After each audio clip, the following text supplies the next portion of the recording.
இன்றைய நாளில் நாம் சிந்திக்கக்கூடிய தலைப்பு மரியாவை தேடி வந்த யாரு? வெரி குட், அருமை. ஃபாதர் கஷ்டப்பட்டு நோட்டீஸ் அடிச்சதெல்லாம் வேஸ்ட் இல்லையா? மரியாவை தேடி வந்த யாருமே நோட்டீஸ் பார்க்கலையா? பாவம் பங்குசாமியார். மரியாவை தேடி வந்த இறைவன். சரிங்களா? இன்றைய நாளிலே நீங்களும் நானும் சிந்திக்கக்கூடிய ஒரு அழகான தலைப்பு மரியாவை தேடி வந்த இறைவன். ஒரு ஊர்ல தேர் திருவிழாவுக்காக தயாரித்துக் கொண்டிருந்தார். ஒளி விளக்குகளால சர்ச்சை எல்லாத்தையுமே டெக்கரேஷன் பண்ணியிருந்தாங்க. பூக்களால பீடங்களையும் கோயிலில் உள்ளேயும் வெளியேயும் அலங்கரித்திருந்தார்கள். அந்த ஆலயத்திற்கு வரக்கூடிய அனைத்து விதமான பக்தர்களுக்கும் நல்லதொரு அறுசுவை உணவை கொடுத்து அனுப்பி கொண்டிருந்தார்கள். இதையெல்லாம் ஒரு பிச்சைக்காரன் பார்த்துக்கிட்டே இருக்கிறான்.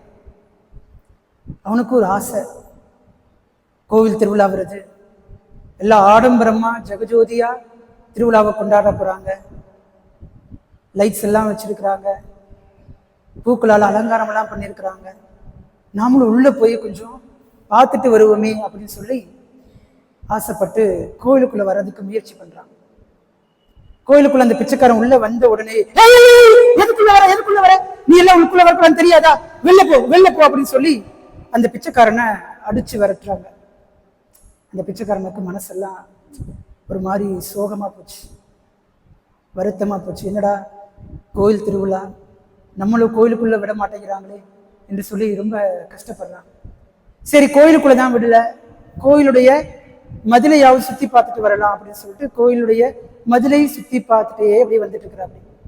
அப்ப ஒரு மரத்துக்கு கீழே இயேசு கிறிஸ்து நின்றுகிட்டு இருக்கிறார். என்னையா நீங்க கோயிலுக்குள்ள விட மாட்டீங்கன்னு சொல்றீங்க, நான் போய் இயேசு கிட்ட கம்ப்ளைண்ட் பண்றேன் பாருங்க அப்படின்னு சொல்லிட்டு ஓடி போய் இயேசு கிட்ட கம்ப்ளைண்ட் பண்றாரு. பாருங்க இயேசுவே, என்னை கோயிலுக்குள்ள விட மாட்டேங்கிறாங்க, நான் உள்ள போய் பார்க்கணும்னு ஆசாசையா வந்தேன், யாருமே என்னை ஏத்துக்கிறக்க தயாரா இல்லை, எல்லாருமே என்னை அடிச்சு விரட்டுறாங்க அப்படின்னு சொல்லி தன்னுடைய முழு கதையையும் சொல்றாரு. எல்லாத்தையும் இயேசு பொறுமையா கேட்டுட்டு அந்த பிச்சைக்காரன் கிட்ட சொன்னாராமா, அட போப்பா, அவங்க என்னையே உள்ள விடல. பிரியமான சகோதர சகோதரிகளே, இன்றைய நாளிலே மரியாவை தேடி வந்த இறைவன் என்ற கருப்பொருளை நீங்களும் நானும் சிந்திக்க இருக்கின்றோம். இன்றைய நாளில் 3 பேத்துடைய கதையை உங்களோட பகிர்ந்து கொள்கிறேன். 3 பேத்துடைய கதை. முதல் கதை யாரோடது அப்படின்னா கடவுளோட கதை. யாருடைய கதை? கடவுளோட கதை. கடவுள் அன்பானவர். அந்த அன்பினுடைய நிமித்தமாக தன்னிலே 3வராக இருக்கின்றார். தந்தை, மகன், தூய ஆவி என்று சொல்லி 3வராக இருக்கின்றார். இது போதாது என்று சொல்லி விண்ணையும் மண்ணையும் படைச்சிட்டார். எல்லாத்தையும் படைச்சிட்டு இதுவும் பத்தாது அப்படின்னு சொல்லி தன்னுடைய அன்பு இதை விட ரொம்ப பெருசு என்பதை நிரூபிப்பதற்காக தன்னுடைய உருவிலே தன்னுடைய சாயலிலே படைப்பினுடைய சிகரமாக மனுஷனையும் படைத்து விட்டார்.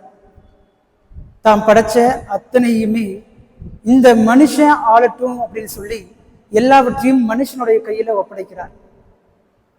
எது சரி எது தப்பு என்கிற முடிவினை எடுக்கக்கூடிய சுதந்திரத்தையும் கடவுள் மனிதனுக்கு கொடுக்கின்றார். சாத்தானுடைய சூழ்ச்சியினால தன்னுடைய சுதந்திரத்தை தவறாக பயன்படுத்தியதனால அந்த மனிதன் கடவுளுக்கு எதிராக பாவம் செய்கிறான். அந்த பாவத்திலிருந்து அந்த மனிதனை வெகு எளிதாக கடவுள் மீட்டெடுத்திருக்கலாம். எவ்வாறு இந்த உலகை வார்த்தையால படைச்சாரோ அதே போல தன்னுடைய அன்பினால, தன்னுடைய இரக்கத்தினால, தன்னுடைய வார்த்தையினால ஆண்டவர் என்ன செஞ்சிருக்கலாம்? மனிதனை மீட்டிருக்கலாம். ஆனால் கடவுள் அப்படி செய்யல. ஏன் அப்படின்னா, இந்த மனுஷன் இன்னும் என்னுடைய அன்பை சுவைக்கல, இன்னும் என்னுடைய அன்பை உணர்ந்து கொள்ளவில்லை, இன்னும் என்னுடைய அன்பை புரிந்து கொள்ளவில்லை, இன்னும் என்னுடைய அன்பை அறிந்து கொள்ளவில்லை என்பதற்காக தானே மனிதனாக பிறந்து இந்த மனிதனை இந்த பாவங்களிலிருந்து மீட்டெடுப்பேன் என்று சொல்லி வாக்குத்தத்தம் கொடுக்கிறார். அங்கிருந்துதான் மீட்பினுடைய வரலாறு தொடங்குகிறது. மெசியாவை பற்றி முன்னறிவிக்கின்றார். அந்த மெசியா தான் ஆண்டவராகிய இயேசு கிறிஸ்து மனிதனாக கடவுள் பிறக்க வேண்டும் என்று சொன்னால் ஒருவருடைய துணை கடவுளுக்கு தேவைப்படுகிறது. அந்த ஒருவர் தான் அன்னை மரியா. அன்னை மரியாவை தனிப்பட்ட விதத்திலே ஆண்டவர் தெரிந்து கொள்கிறார். அன்னை மரியாவை தேடி வருகிறார். இது யாருடைய கதை? கடவுளுடைய கதை. இந்த கடவுளுடைய கருப்பொருள் என்ன என்று சொன்னால், கடவுள் மனிதனை அன்பு செய்கிறார். மனிதன் அந்த அன்பை புரிந்து கொள்ளாமல் பாவம் செய்கிறான். அந்த பாவத்திலிருந்து வார்த்தையினால் மிக எளிதாக மீட்டெடுக்கலாம். ஆனாலும் நான் எந்த அளவிற்கு மனிதனை அன்பு செய்கிறேன் என்பதற்காக கடவுளே மனிதனாக பிறக்கின்றார். அப்படி பிறக்கக்கூடிய கடவுளுக்கு ஒரு மனிதனுடைய துணை தேவைப்படுகிறது, உதவி தேவைப்படுகிறது. அந்த மனிதர் தான் அன்னை மரியா. எனவேதான் கடவுள் அன்னை மரியாவை தேடி வருகின்றார். இரண்டாவது கதை அன்னை மரியாளுடைய கதை. இஸ்ரேல் குலத்துல ஒரு சாதாரணமான பெண், கனவுகளோட ஆசைகளோட தன்னுடைய புதியதொரு வாழ்க்கையை நம்பிக்கையோடு எதிர்நோக்கி இருந்த ஒரு இளம் பெண். எல்லா இஸ்ரேல் மக்கள் மகளிரும் மெசியா தன்னுடைய வயிற்றில் பிறக்க வேண்டும் என்று ஆவலோடும் ஆர்வத்தோடும் ஆசையோடும் வாழ்ந்த பெண்களுக்கு மத்தியிலே அதே ஆசையோடு அதே ஆவலோடு அதே கனவோடு வாழ்ந்தவர் தான் அன்னை மரியா.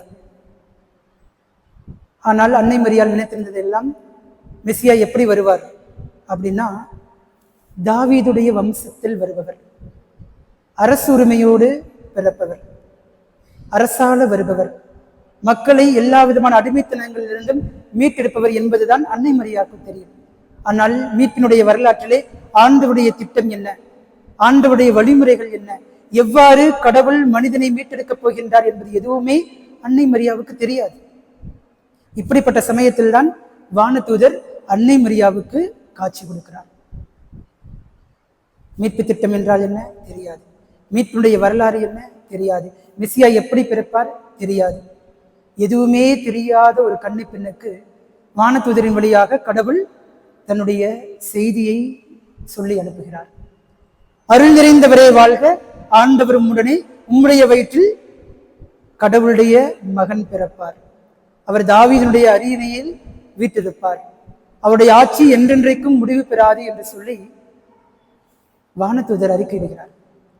அன்னை மரியாவுக்கு பயம். ஏன்? அன்னை மரியாள் யாருக்கு திருமண ஒப்பந்தம் செய்யப்பட்டிருந்தார்? யோசேப்புக்கு திருமண ஒப்பந்தம் செய்யப்பட்டிருந்தார். ஒரு கல்யாணமாராவுக்கு போற பொண்ணு கிட்ட போய், உனக்கு குழந்தை பிறக்க போகுது, நீ கர்ப்பமாக போற, கவலைப்படாத, அந்த குழந்தை கடவுளுடைய குழந்தை அப்படின்னு சொன்னா அந்த சாதாரணமான கன்னி பெண்ணுக்கு பயம் வருமா வராதா? யூத கலாச்சாரத்தில் நம்ம எல்லாருக்குமே தெரியும், ஒரு கன்னி பெண் திருமணம் ஆவதற்கு முன்பாகவே கருவுற்றார் என்று சொன்னால் கல்லாலேயே அடிச்சு கொள்ளணும். இதுதான் யூதர்களுடைய சட்டம். இப்படிப்பட்ட சமயத்துல கன்னி பெண்ணான மரியா இந்த இறைவாக்கை பெறுகிறார், கடவுளுடைய திட்டத்தை அறிகிறார். மனசுக்குள்ள ஒரு பயம், ஏற்றுக்கொள்ளலாமா வேண்டாமா, சந்தேகம் வருது. அதை கேள்வியா கேட்கிறார். நான் தான் கன்னி பெண்ணாச்சே, எனக்கு தான் கல்யாணமே ஆகலையே, மெசியா தாவீதுடைய வரிமரபு தானே பிறப்பாரு, அவர் அரசராதான போறாரு, நான் யோசேப்பு தானே கல்யாணம் பண்ண போறேன், எப்படி மெசியா என்னுடைய வயிற்றுல பிறக்க போறார் என்று சொல்லி கடவுளுடைய திட்டத்தை தெரியாமல் அன்னை மரியாள் கேள்வி கேட்கிறார். அந்த அன்னை மரியாளுடைய கேள்விக்கும் வானதூதர் விடை கொடுக்கிறார். கடவுளுடைய ஆவியால் நீ கருவுருவாய், கவலைப்பட வேண்டாம், அவர் வல்லமையினால் தான் நீ கருவுறப் போகிறாய். மனித எண்ணங்களைப் போல கடவுளுடைய திட்டம் இருக்காது, மனித எண்ணங்கள் வேறு, கடவுளுடைய திட்டம் வேறு என்று சொல்லி ஆண்டவர் தன்னுடைய வாக்கை அன்னை மரியாவுக்கு கொடுக்கிறார். அன்னை மரியாவும் முழுமையான மனதோடு அந்த இறை வாக்கை ஏற்றுக்கொள்கிறார். கடவுளுடைய தாயாக வாழ்வதற்கு தன்னை முழுமையாக ஒப்புக் கொடுக்கிறார். இதுதான் அன்னை மரியாவுடைய கதை, கன்னித்தாயினுடைய ஒரு கதை. பிரியமான சகோதர சகோதரிகளே, முதல் கதையில கடவுள் மனிதனை தேடி வந்தார். இரண்டாவது கதையில மனிதன் கடவுளை தேடுகிறார். அன்னை மரியாள் கடவுளை தேடினார். எங்க என்னுடைய வயத்துல மெசியா பிறக்க மாட்டாரா என்று நினைத்த எல்லா மகளிரையும் போல அன்னை மரியாவும் மெசியா தன்னுடைய வயிற்றில் பிறக்க வேண்டும் என்று ஆசைப்பட்டவர் தான், கனவிலே இருந்தவர் தான். அந்த கனவு மெய்ப்படுகிறது. ஆனால் கடவுளுடைய திட்டம் என்பது வித்தியாசமாக இருக்கிறது. மூன்றாவது கதை நம்மளோட கதை. இன்றைய நாளிலே நீங்களும் நானும் சிந்திக்க வேண்டிய ஒரு கதை. ஒவ்வொருத்தருக்கும் ஒவ்வொரு கதை இருக்கும். ஒவ்வொருத்தருடைய வாழ்க்கையிலும் அவங்க தான் ஹீரோ, அவங்க தான் ஹீரோயின். இன்றைய நாளில் நீங்களும் நானும் இந்த நற்கருணை ஆண்டவருடைய பிரசன்னத்திலே யோசித்து பார்ப்போம். நம்முடைய வாழ்க்கையிலே நாம் எப்படிப்பட்ட ஒரு வாழ்க்கையை வாழ்ந்திருக்கிறோம்? கடவுளை தேடுகின்ற மனிதனாக நீங்களும் நானும் வாழ்ந்திருக்கிறோமா? அல்லது மனிதனை கடவுள் தேடுகின்ற ஒரு வாழ்க்கையை நாம் வாழ்ந்திருக்கிறோமா? இந்த ரெண்டுமே இல்லாம கடவுளும் வேண்டாம், மனுஷனும் வேண்டாம், சுயநலமான ஒரு வாழ்க்கையை வாழ்ந்து கொண்டிருக்கிறோமா? யோசித்து பார்ப்போம். கடவுள் மனிதனை தேடுகிறார். கடவுள் உங்களையும் என்னையும் தேடி வந்திருக்கிறார். வெளிப்படையான ஒரு அடையாளம் என்னது? நற்கருணை. வெரி குட், நற்கருணை. கடவுள் உங்களையும் என்னையும் தேடி வந்திருப்பதற்கான ஒரு வெளிப்படையான அடையாளம் இந்த நற்கருணை. ஒவ்வொரு திருப்பலியிலும், ஒவ்வொரு நற்கருணை கொண்டாட்டத்திலும், ஒவ்வொரு ஆராதனையிலும் இந்த நற்கருணையின் வழியாக ஆண்டவர் உங்களையும் என்னையும் தேடி வருகின்றார். ஒவ்வொரு முறை இறை வார்த்தையை படிக்கும் பொழுதும் வார்த்தையின் வழியாக உங்களையும் என்னையும் தேடி வருகிறார். மூன்றாவதாக, ஒவ்வொரு மனிதனுக்குள்ளும் கடவுள் இருக்கின்றார். ஒவ்வொரு மனிதனுமே கடவுளுடைய குரு, கடவுளுடைய சாயம். அப்படி என்று சொன்னால் ஒவ்வொரு மனிதனுக்குள்ளும் கடவுள் இருக்கிறார், கடவுளுடைய பிரசன்னம் இருக்கிறது. ஒவ்வொரு மனிதனின் வழியாகவும் கடவுள் உங்களையும் என்னையும் தேடி வந்திருக்கிறார். நான்காவதாக, இயற்கையின் வழியாக ஆண்டவர் உங்களையும் என்னையும் தேடி வருகிறார். இத்தகைய காரியங்களை எல்லாம் நம்முடைய வாழ்க்கையில என்றைக்காவது யோசித்து பார்த்திருக்கிறோமா? திருப்பலிக்கு வருகிறோம், ஆண்டவர் என்னை தேடி வருகிறார், இந்த நற்கருணையின் வழியாக வருகிறார், உயிருள்ள தெய்வமாக வருகிறார். நற்கருணை தானே, ஆத்துக்கலாம். பாவசங்கீத்தனை தானே, ஆத்துக்கலாம். நாளைக்கு பாவசங்கீத்தனை செஞ்சுக்கலாம். திருவிழா வருதுல, அப்ப பாவசங்கீத்தனை பண்ணிக்கலாம். ஐயோ சின்ன சாமியாரா, வேண்டாம், பண்ணக்கூடாது. ஐயோ பெரிய சாமியாரா, நாளைக்கு என்னை எப்படி பார்ப்பாருன்னு தெரியாது, அவர்கிட்ட பாவசங்கீத்தனை பண்ணக்கூடாது. பாவசங்கீத்தனத்துக்கு ஏதாவது வயசான சாமியார் வருவார், காது கேட்காத ஒரு சாமியார்கிட்ட போய் பத நான் சொல்றதும் புரியாது, அவர் சொல்றதும் புரியாது. அதனால அவர்கிட்ட போய் பாவசங்கீத்தனை பண்ணிட்டு வந்தா ரொம்ப ஈஸியா போயிடும். யாரை ஏமாத்துறோம்? கடவுளையா? இல்லையே, நம்மளை நாமே ஏமாத்திட்டு இருக்கிறோம். பிரியமான சகோதர சகோதரி, இறை வார்த்தையின் வழியாக, நற்கருணையின் வழியாக, திருப்பலியின் வழியாக, ஒவ்வொரு மனிதனின் வழியாக, இயற்கையின் வழியாக கடவுள் ஒவ்வொரு நாளும் உங்களையும் என்னையும் தேடி வந்து கொண்டிருக்கிறார். அந்த தேடலிலே ஆண்டவர் நிறைவினை காண்கிறாரா? அவரை நாம் கண்டுகொள்ள முதலில் நாம் அவரை அனுமதிக்கிறோமா? முதல் கேள்வி. இரண்டாவது, கடவுள் என்னதான் என்னை தேடி வந்தாலும் நான் அவரை தேடி செல்கிறேனா? எதற்காக தேடி செல்கிறேன்? சுயநலத்திற்காகவா? சுய ஆதாயத்திற்காகவா? எனக்கு பிரச்சனைகள் நீங்க வேண்டும், துன்பங்கள் தீரங்களிலிருந்து விடுதலை பெற வேண்டும், என்னுடைய தேவைகள், விண்ணப்பங்கள், வேண்டுதல்கள், மன்றாட்டுகள் எல்லாம் நிறைவேற வேண்டும் என்கிற குறுகிய மனப்பான்மையோடு நான் கடவுளை தேடி வருகிறேனா? ஒவ்வொரு முறையும் ஆலயத்திற்கு வரும் பொழுது எத்தனை பெட்டிஷன்ஸோட வரும் யோசிச்சு பாருங்க. பல நேரங்கள்ல கடவுளை ஒரு கட்டம் போட்டு வச்சு, ஆண்டவரே இதுக்காகத்தான் நான் வரேன், இதை நீ செய். பல நேரங்களில் நாம கடவுளுக்கு கமெண்ட் கொடுக்குறோம், நான் சொன்னதை நீ செய், டூ வாட் ஐ சே அப்படின்னு சொல்லி கடவுளுக்கு என்ன செய்யணும் அப்படின்னு சொல்லி நாம அவருக்கு உத்தரவு கொடுக்கிறோம். சரிதானே? கொஞ்சம் யோசிச்சு பாருங்க. நம்முடைய பெட்டிஷன்ஸ் எல்லாமே, நம்முடைய ஜெபக்கருத்துகள், விண்ணப்பங்கள், வேண்டுதல்கள், மன்றாட்டுகள் எல்லாமே இப்படிப்பட்டதாகத்தான் இருக்கிறது. கடவுள் ஒன்றும் கட்டம் போட்டு வைக்கக்கூடிய வரையறைக்குள் அடக்கப்படுபவர் கிடையாது. கடவுள் வரையறைகளுக்கு அப்பாற்பட்டவர். கடவுள் என்னதான் இப்படிதான் இருக்குன்னு சொன்னாலும் அவர் அடக்கி வைக்க முடியுமா? முடியாது. பிரியமான சகோதர சகோதரிகளே, இன்றைய நாளிலே கடவுளை ஒவ்வொரு முறையும் தேடி வரும் பொழுது, ஆண்டவரே நீங்க என்ன செய்யணும் அப்படிங்கிறத நான் சொல்லாம, நான் என்ன செய்யணும் அப்படிங்கிறத நீங்க சொல்றத காது கொடுத்து கேட்க எனக்கு நல்ல மனசு கொடுங்க என்று கேட்போம். வெறும் சுய ஆதாயத்துக்காக, சுயநலத்துக்காக வரதையெல்லாம் விட்டுட்டு, தேவைக்காக, மன்றாட்டுக்காக, வேண்டுதல்களுக்காக என்பதையெல்லாம் விட்டு அதிசயம் நடக்கணும், அற்புதம் நடக்கணும், என்பதை எல்லாம் விட்டுவிட்டு பொது நலனுக்காக, சமூக நலனுக்காக, குடும்ப நலனுக்காக என்று சொல்லி ஆண்டவரை தேடி வருவோம். ஆண்டவரே, நான் என்ன சொல்லணும் அப்படிங்கிறது முக்கியம் இல்லை, இதற்கு பிறகாவது நீங்க என்ன சொல்றீங்க என்பதுதான் முக்கியம் என்பதை உணர்ந்தவனாக நான் வாழ வேண்டும் என்ற கருத்தைத்தான் இன்றைய நாளிலே நீங்களும் நானும் சிந்திக்க வேண்டிய மைய கருத்தாக இருக்கிறது. பிரியமான சகோதர சகோதரிகளே, அதற்கு 2 காரியங்கள் நமக்கு தேவை. ஒன்று, திறந்த உள்ளம், ஓப்பன் ஹார்ட். நம்முடைய திறந்த இதயத்திடம்தான் ஆண்டவர் நம்முடைய இதயத்திற்குள் குடிகொள்ள முடியும்.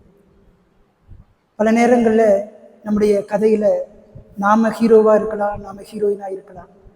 ஆனால் நம்முடைய வாழ்க்கையில பல நேரங்களில் நம்மளை நாமே தொலைச்சிட்டு தான் வாழ்ந்துகிட்டு இருக்கிறோம். எதில் தொலைக்கிறோம்? அற்பமான காரியங்களில் தொலைச்சிடறோம், உலகம் தரக்கூடிய இன்பங்களில் தொலைச்சிடறோம், பாவங்களில் தொலைச்சிடறோம். இது பாவம் நமக்கு நல்லா தெரியும், ஆனால் அந்த பாவத்தை செய்யறதுக்கு ரொம்ப சந்தோஷம். அந்த பாவத்தை செய்யும்போது ஒரு இனம் புரியாத ஒரு இன்பம் நமக்கு ஏற்படுகிறது.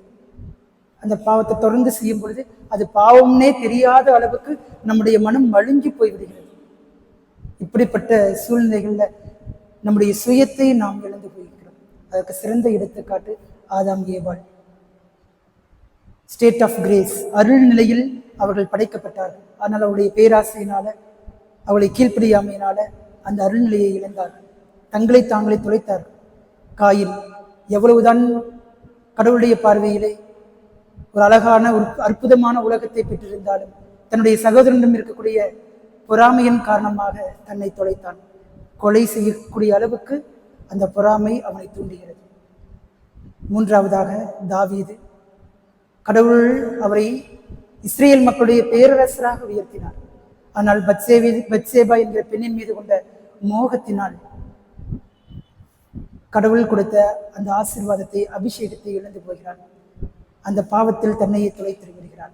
சாலமோன் இந்த உலகத்திலே எல்லாருக்கும் இருக்கக்கூடிய ஞானத்தை விட அவருக்கு ஞானம் அதிகம். ஆனால் பெண்கள் மீது இருக்கக்கூடிய அந்த ஈர்ப்பினால், ஆசையினால் அந்த ஞானத்தை இழந்து தன்னையே துளைத்து விடுகின்றான். பிரியமான சகோதர சகோதரர்களே, நம்முடைய கதையில நாம் எவ்வளவு நேரங்களிலே, எவ்வளவு தருணங்களிலே நம்முடைய சுயத்தை துளைத்திருக்கின்றோம். இந்த இருளான உலகத்திலே நம்மை துளைத்து விட்டு எங்கேயோ நம்மை நாமே தேடிக்கொண்டிருக்கிறோம். கொஞ்சம் யோசிச்சு பார்ப்போம். பல நாட்களுக்கு முன்பாக நான் எப்படிப்பட்ட ஒரு அற்புதமான, அழகான, ரம்மியமான ஒரு வாழ்க்கையை வாழ்ந்திருந்தேன். இப்பொழுது ரொம்ப கேவலமான, அசிங்கமான, பாவமான, யாரும் சொல்ல முடியாத அளவிற்கு ஒரு வாழ்க்கையை நான் வாழ்ந்து கொண்டிருக்கிறேன். எங்கேயோ என்னை நான் மிஸ் பண்ணிட்டேன், எங்கேயோ என்னை நான் தொலைத்திருக்கிறேன். இன்றைய நாளில் யோசித்து பார்ப்போம். அன்னை மரியாவை தேடி வந்த இறைவன் இன்றைய நாளில் உங்களையும் என்னையும் தேடி வருகின்றார்.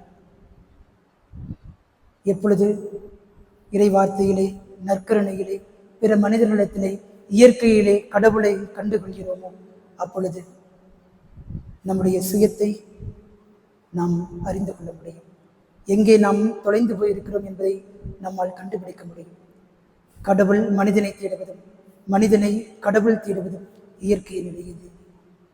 இந்த இயற்கையின் நியதியிலே யார் தன்னை தானே சுய ஆய்வு செய்து தன்னை முழுமையாக அறிந்து கொள்கிறார்களோ தனக்குள்ளே இருக்கக்கூடிய கடவுளையும் அவர்களால் அறிந்து கொள்ள முடியும். எப்பொழுது தனக்குள் இருக்கக்கூடிய கடவுளை ஒரு மனிதன் அறிந்து கொள்கிறானோ அப்பொழுது மற்ற மனிதர்களுக்குள்ளும் இருக்கக்கூடிய கடவுளை நாம் அறிந்து கொள்ள முடியும். இன்றைய நாளிலே சிந்தித்து பார்ப்போம். தவறிய தருணங்களை நினைத்து பார்ப்போம். ஆண்டவரிடத்திலே முழுமையாக ஒப்புக் கொடுப்போம்.